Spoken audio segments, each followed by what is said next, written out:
It's time to restart those Premier League engines as the dreaded mid-season international break finally comes to a close and disappears in our rear-view mirror. However, Gosh. Liverpool are in pole position right now. There's still a long way to go until the checkered flag and indeed the podium positions are decided. Here to dissect it all, it's me, Conal McCabe, with favourite backseat driver, Lucas Tazinski. How you doing, mate? What do you mean by backseat driver?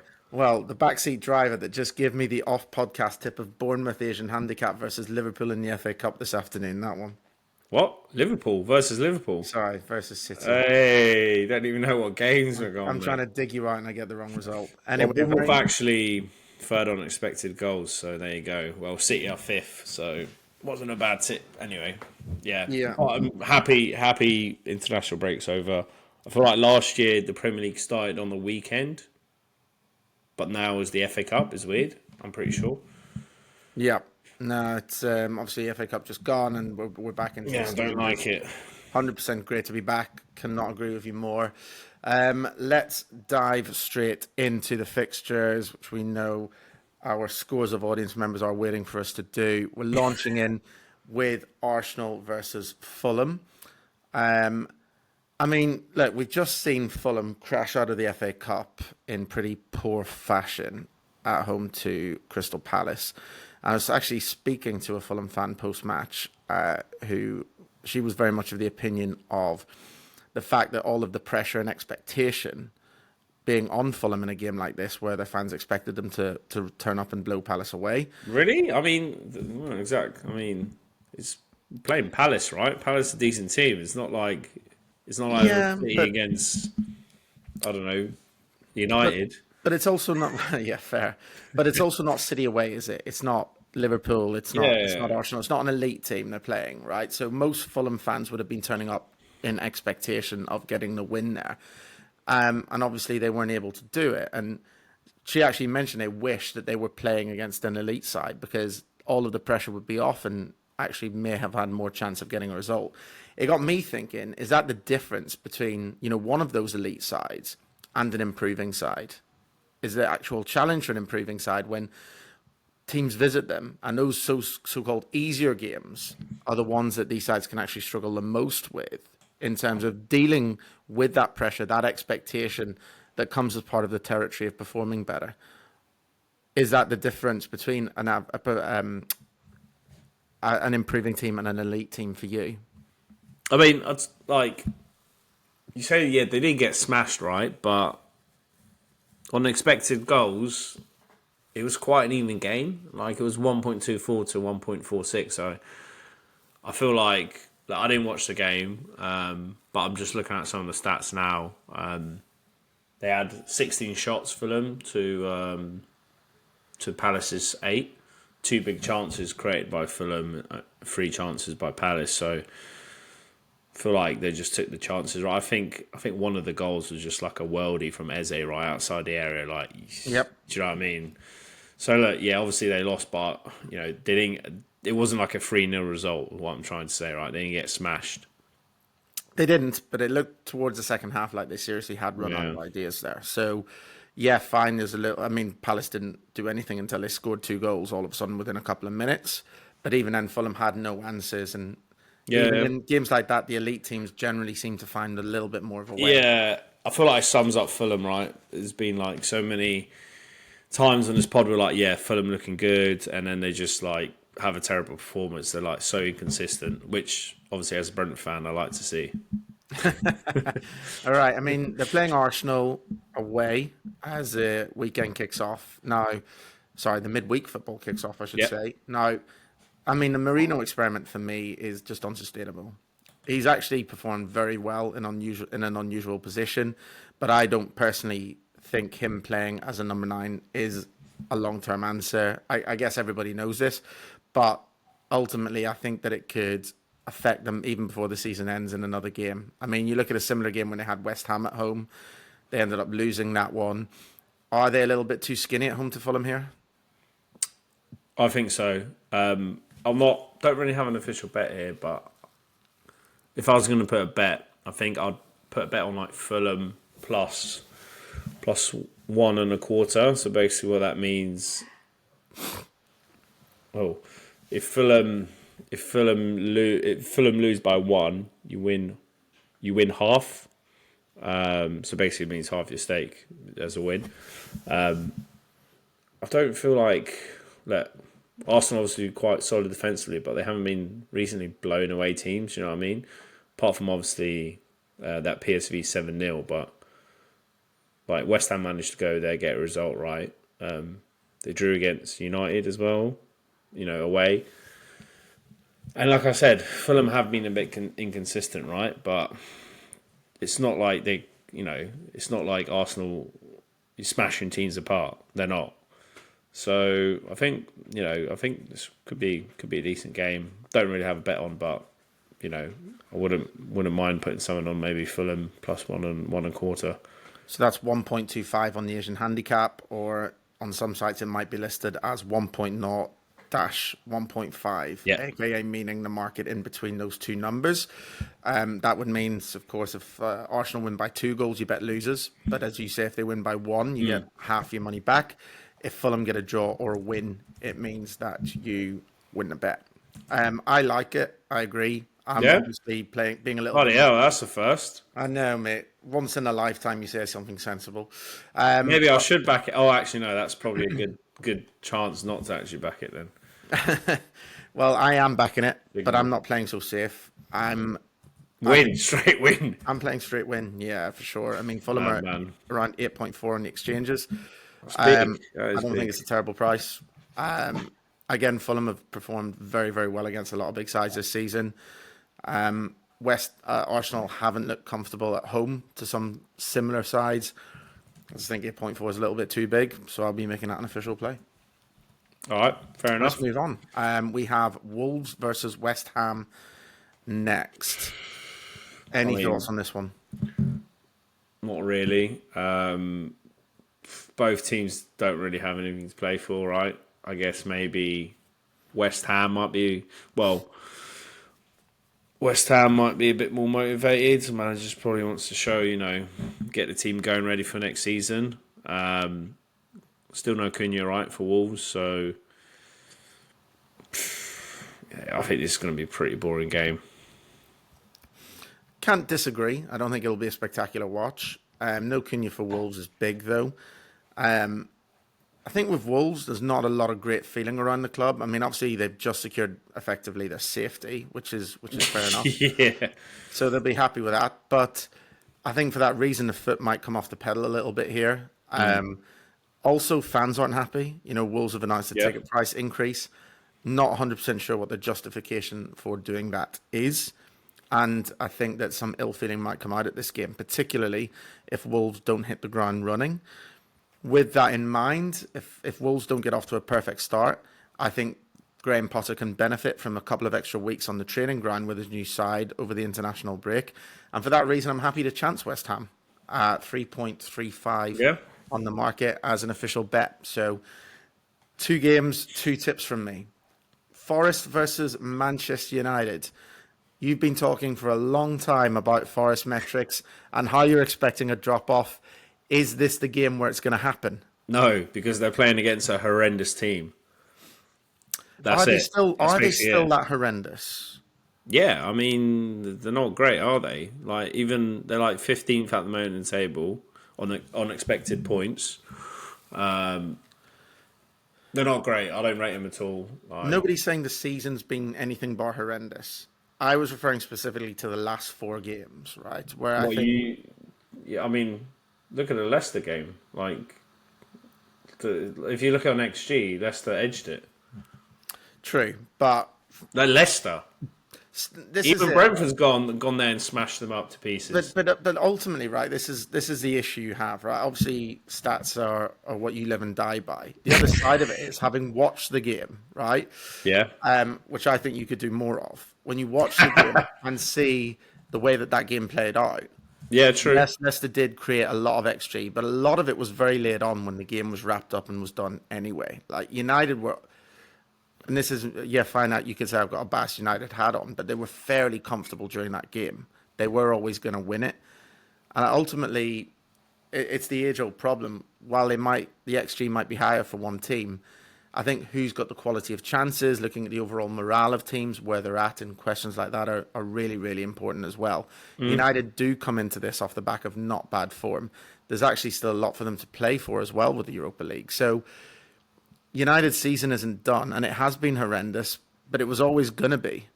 And is Amarim now just finally starting to get it right, buoyed by the No amazing new chance. chant of the United fans behind him? Have you heard it yet? No, what is it? Have you not heard it? It's like to the Blackheart song. It's amazing. You should give Go it a on. listen. I'm not singing it on the Go pod. No on. way. No chance. So anyway, you're putting up Forest then? You think Forest are going to win Yeah. this 3-0, do you? Yeah, look, I said they're gonna dwindle away at some point. Look, Wood's out injured. I think Morgan Gibbs White came off as well in the cup, but I feel like they played not too bad against Brighton, considering they were out, Wood and stuff. I have them like massively better than United, like 0.81 goals. So, I mean, for me, this is could be a nap. Okay. In terms of value for me. What's the Asian line you're playing? So it's Forest minus a quarter. So basically, if it's a draw, you get half your money back, so a bit of insurance. So just need basically Forest to win. You get price of evens on that. I think that's a solid bet. Look, I don't rate United at all. So there you have it. Another official tip from us in this game. I'm leaving well alone. I think any result wouldn't really surprise me here. On Morgan Gibbs White being taken off, by the way, it was a really strange one. 2 minutes before the penalties were due to start. Yeah. And the centre back came on for him. Really not sure what was going on there. Fair play to Gibbs White because he celebrated as hard as anybody when the other lads got it done. But I'm not really sure what was going on. He took that like a pro. I'm not sure why he was withdrawn. If anyone out there knows, then answers on. Oh yeah, no, because he slid into that post, right? And that's why. Did he actually get injured? Okay. Yeah. I think he came out after saying he got injured during. Right. Okay, take it back. That's why he got taken off for penalties. All right, so we move on to Bournemouth versus Ipswich. Any thoughts on this one? I got no bet, but I mean, sure it's going to be an easy Bournemouth win. Got them like massively favourites, so I'm not going to be touching it.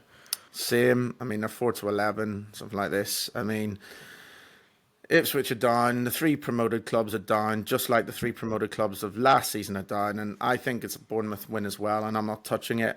I just want to make the point on this one, right? In terms of, you look at the Premier League and the setup 10 years or so ago, the Champions League was the promised land.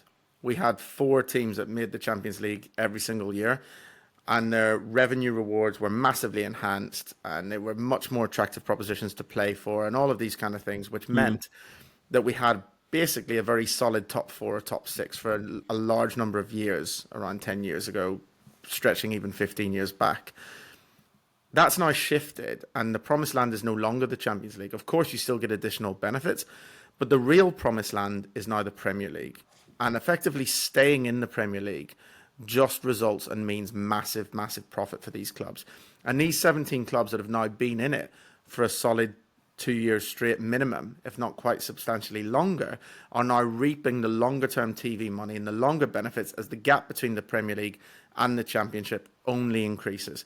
And what that means is for a team coming up from the Championship, the only chance they have of surviving is to throw a truckload of money at new signings, at wages, in an attempt to try and convince key Premier League quality players to come and play for them. Because if you're a Premier League player looking to make a move, where are you going? To a promoted club where the record is currently 0 for 6 over the last 2 years, or to a very well-established Premier League club who can probably offer you more money anyway?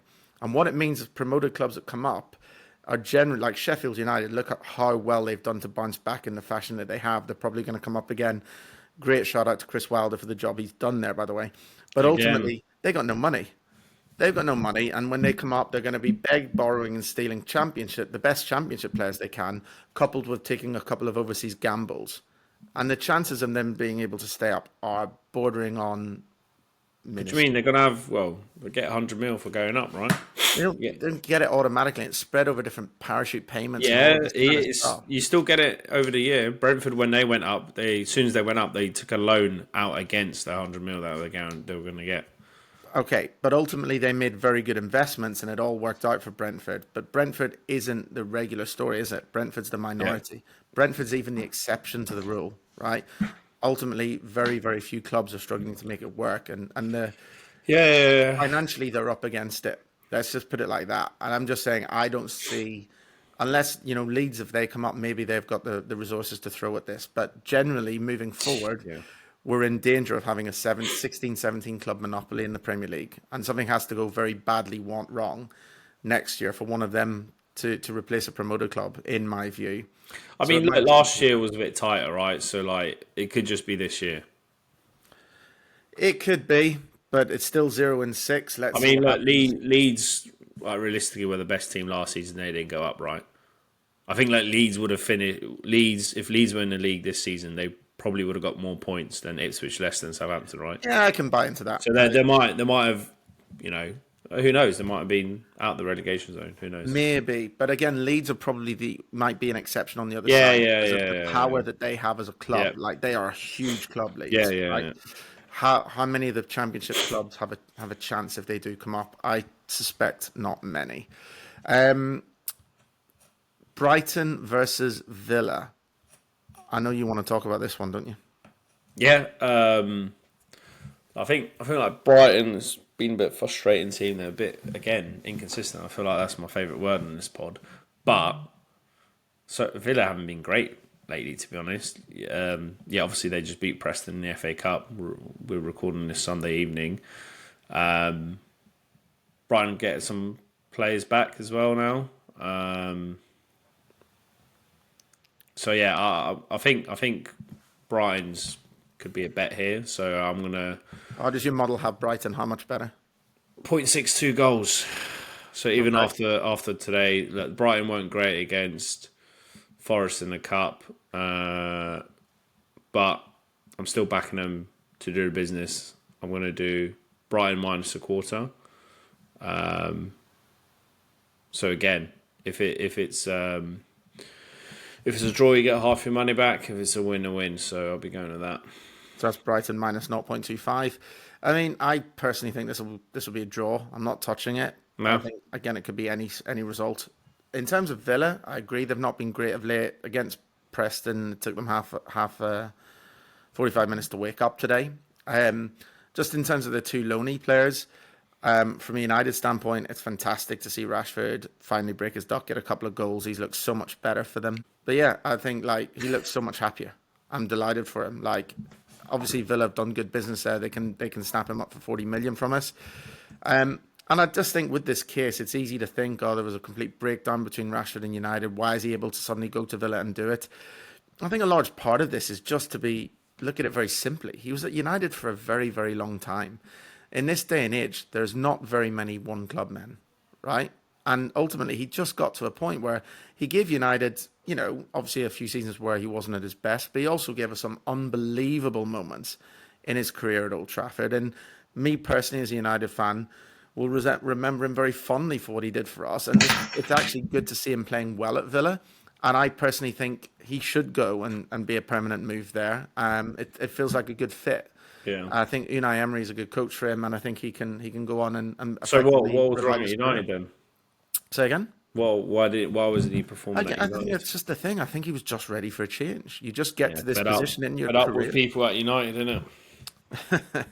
You just get to a position sometimes in your career, no matter what it is you do, where you just think, I've Yeah, been here for a long time and I need a change. And I think he was ready to leave a few years back, wasn't he? Before that really good season and yeah, an improved contract, and I think he was just ready for that. And I don't think there's anything he hasn't performed necessarily. Obviously, he made a few mistakes, but ultimately, he's a professional that can still go on and have a very good career. So good luck to him. In terms of Asensio, I think he's an absolute class act. I mentioned this when he came, by the way, so it was proven right. He's a clear step above. I mean, he ran the game today. He's just a goal threat. Links things, knits things together beautifully. Like, absolutely incredible player. Really, really like Asensio.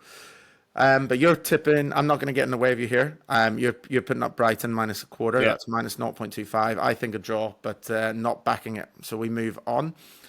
We've got Man City versus Leicester. Should Man City be 1.2 in the markets to beat anyone right now? Yeah, against Leicester. Yeah. So sorry, Leicester fans. I mean, yeah. I mean, I'm got, yeah. I mean, it's going to be a routine Leicester win. Yeah, Leicester win? A City win. I think so. Yeah, quite impressed with the way that they bounced back at Bournemouth today. See, missing a penalty and then going 1-0 down could have been. Yeah, I was a bit frustrated. Obviously, I had Bournemouth plus a quarter that game.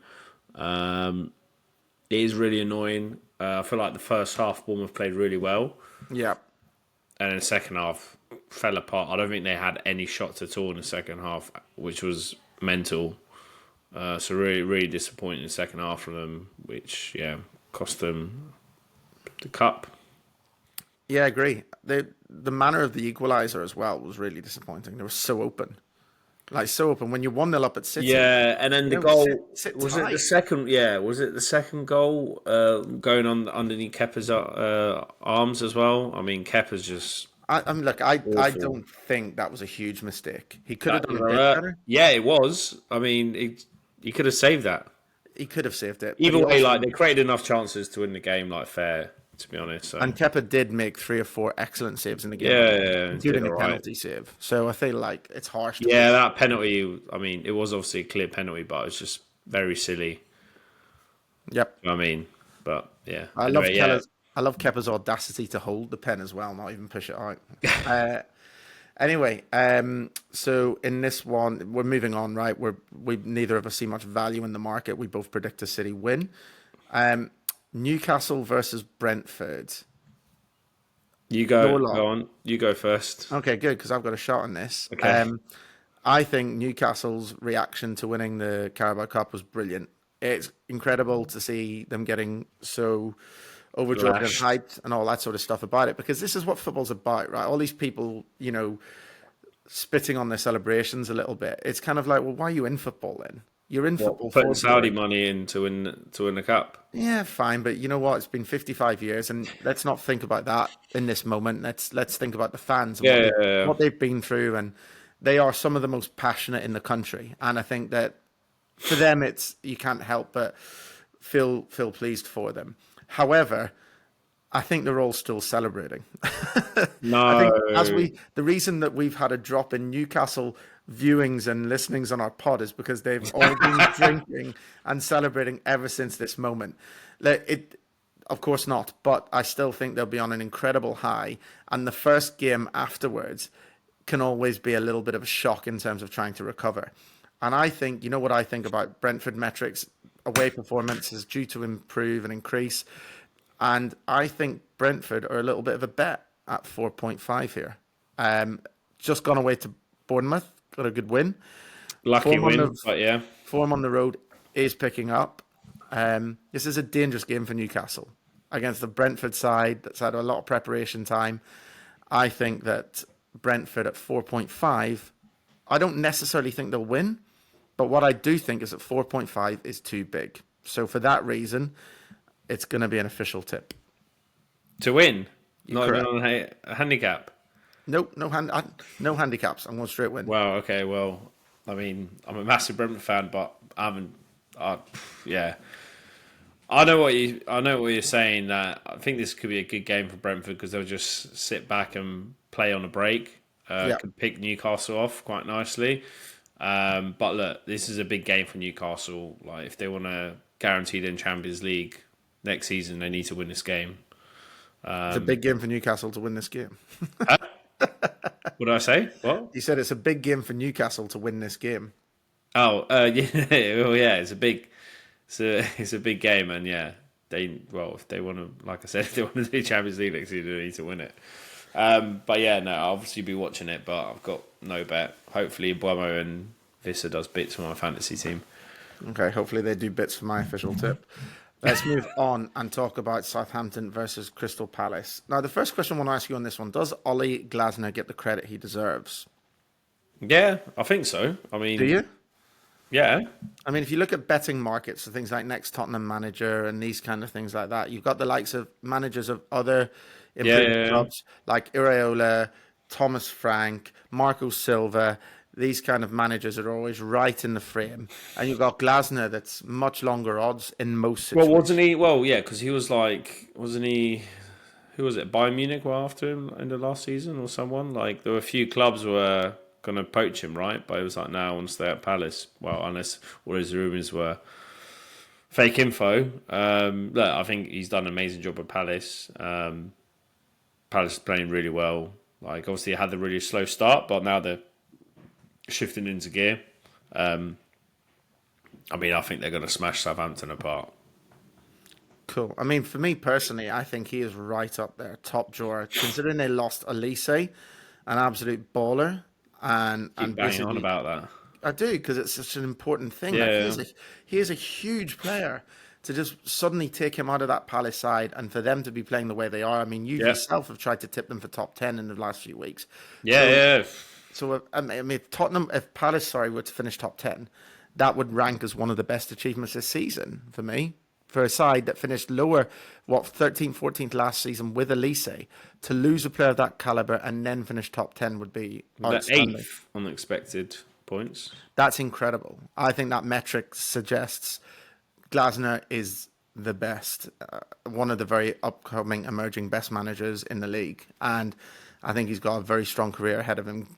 Can Yep. absolutely see him being Bayern manager one day, depending on how things go with the company and his own future and so on and so forth. But I think he should be in the running for the Spurs job. I think that would be a perfect step up for him.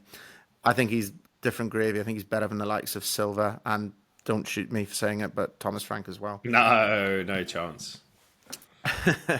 They're Anyway, delusional. you think Clueless. Palace are going to smash them? I think Palace will beat them. The price is close, but it's just too skinny. I think they're at 1.72 or something like that.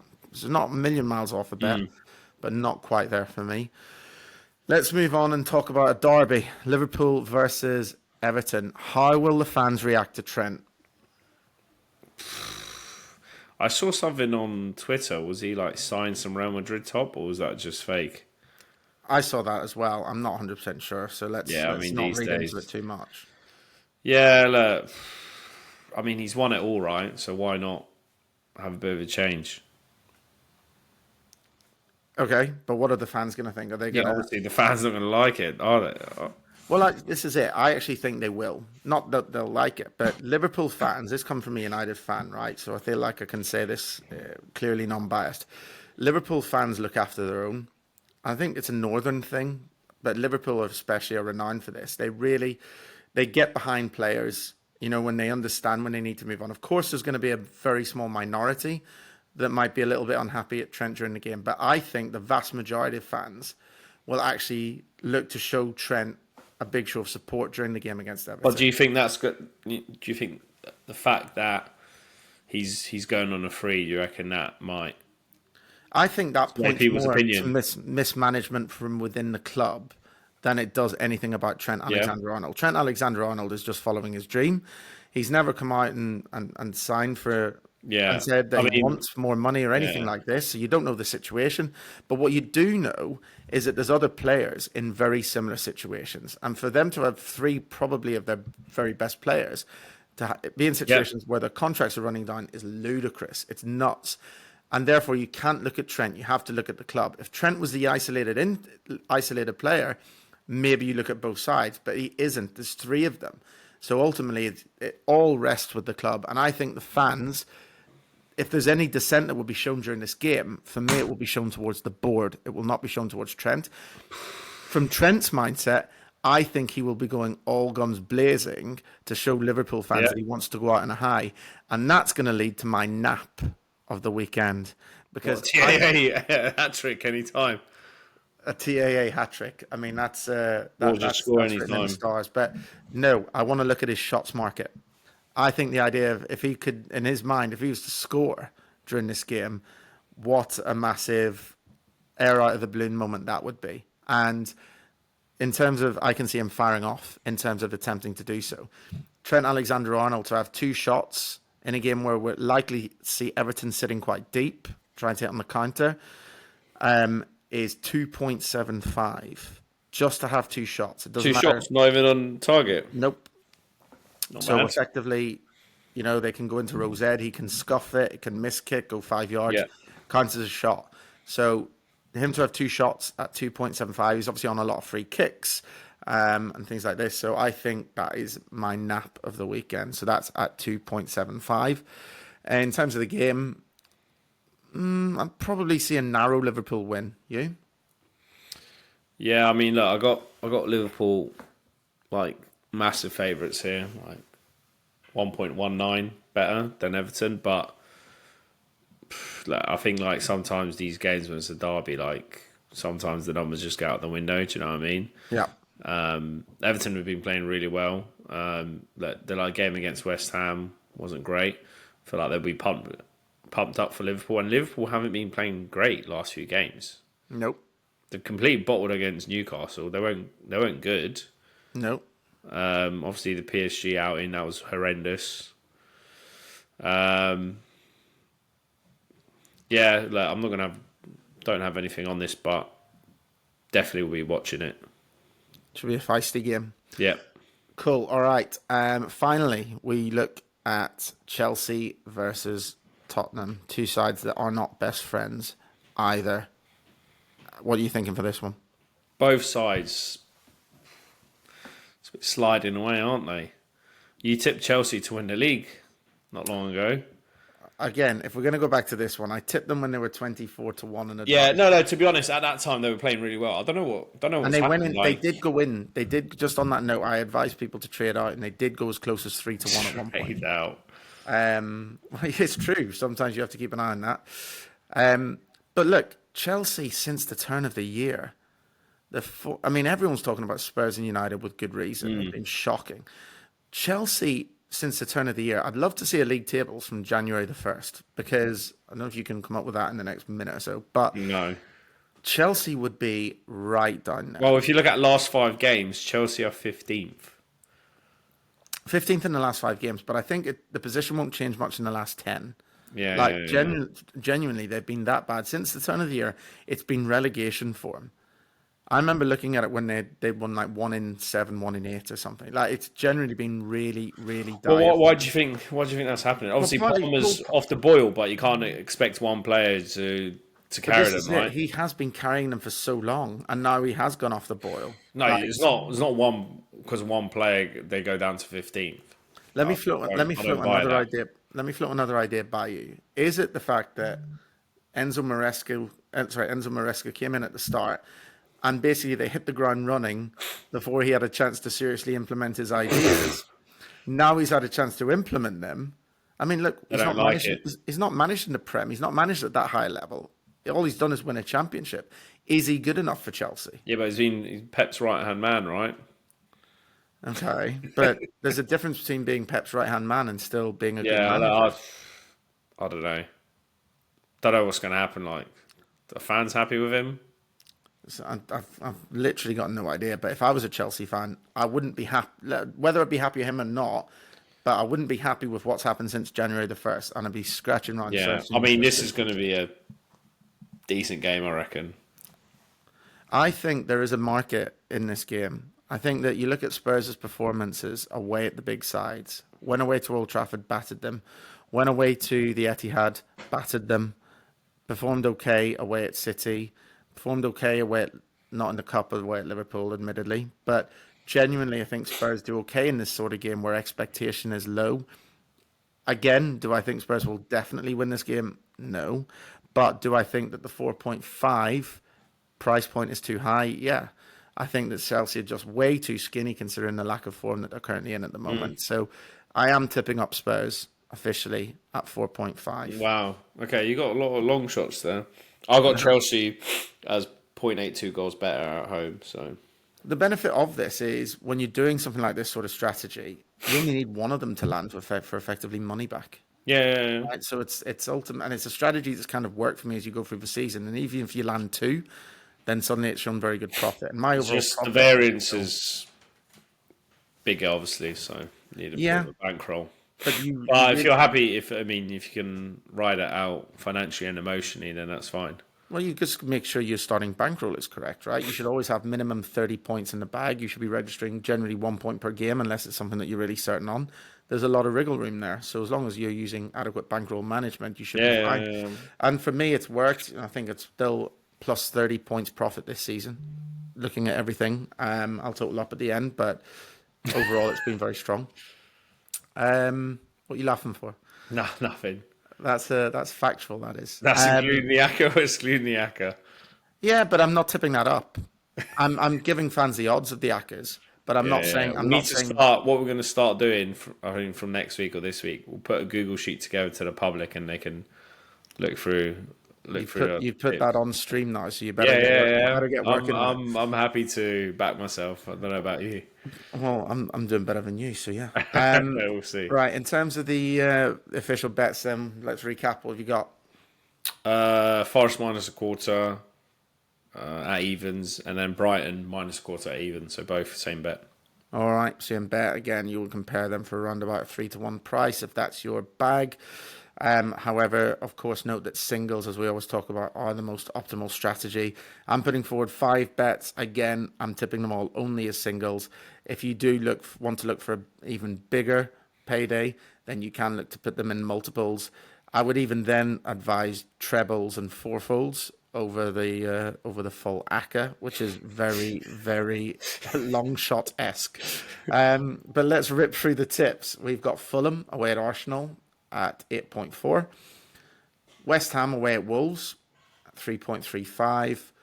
Brentford away at Newcastle at 4.5. Trent Alexander-Arnold to have 2 shots of any kind against Everton is 2.75. And Spurs away at Chelsea at 4.5. Do you want to have a guess at what the ACCA comes to? Nah. It comes out to, it is unfortunately 4 figures. It comes out to 1,000. Comes out to 1,112 to 1. Not an official tip, but worth £1 of anyone's money.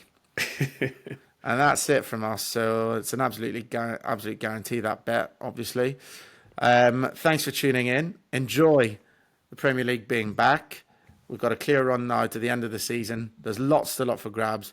There's lots to be decided. We're really looking forward to it all and making some money alongside. We hope you are too. See you next time. So yeah.